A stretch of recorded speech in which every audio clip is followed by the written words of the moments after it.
Welcome back. My name is Joseph Anderson, and this is RM University's 90-Day Jumpstart program. Today is day 41, and today I want to talk to you about friends, acquaintances, and basically just anybody that you're going to spend time with. Now, let's take a look at your mission, actually.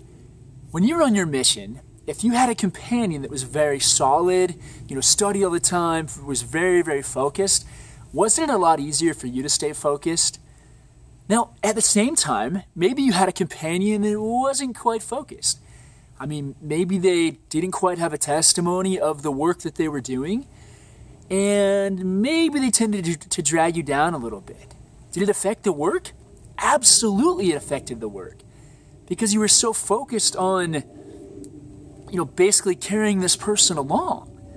Now, at the same time, did you have a companion that just worked like crazy, that loved what he did, that was there for the right reason, and you guys were able to tear it up? Yeah. I know on my mission I had both.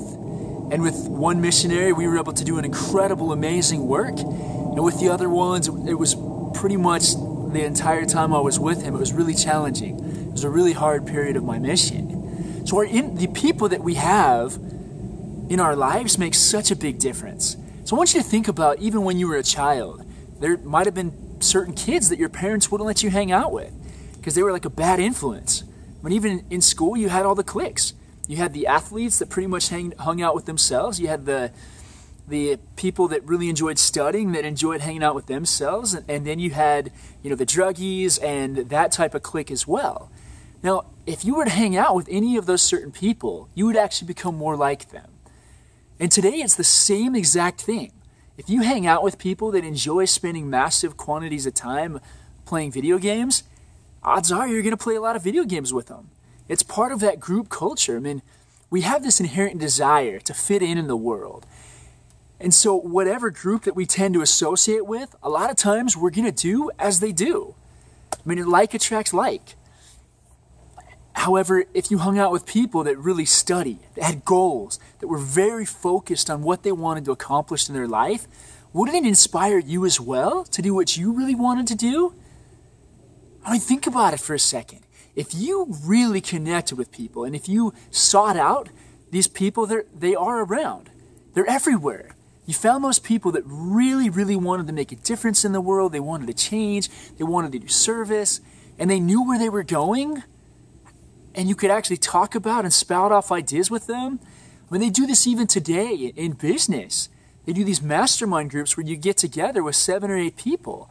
I know I did one for a little while, and during the time I was with them, there were certain things that I hadn't done for a really long time that just because I was with that group, I did. And they were very positive for my life. So friendships can work out either positive or negative. They say that you'll make about the income, you're the average of the 5 people that you spend the most time with. So who are you spending time with? You spending time with the movers and the shakers, or are you spending time with people that just kind of want to get by? It's totally up to you. I think that's the greatest part about this life. And we're able to make our own choices, but we're not able to make our own consequences. If you choose to get in a car, for example, with somebody that's been drinking and then they tend to drive, you've already made your choice. The consequences follow. You can't, it's very challenging to get out of, to be ahead of the environment that you hang out in. It takes a lot of work, takes a lot of effort. So I want you to look at it today. Who are the people that I want to associate with?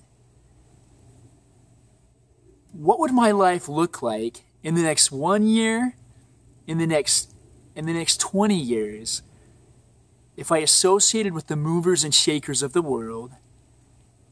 And then on the other hand, what would my life look like if I spend a lot of time with people that aren't doing the things they're supposed to be doing and that aren't a good influence on me?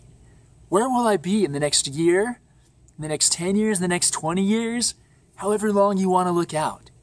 How big of a difference will it make? It makes all the difference.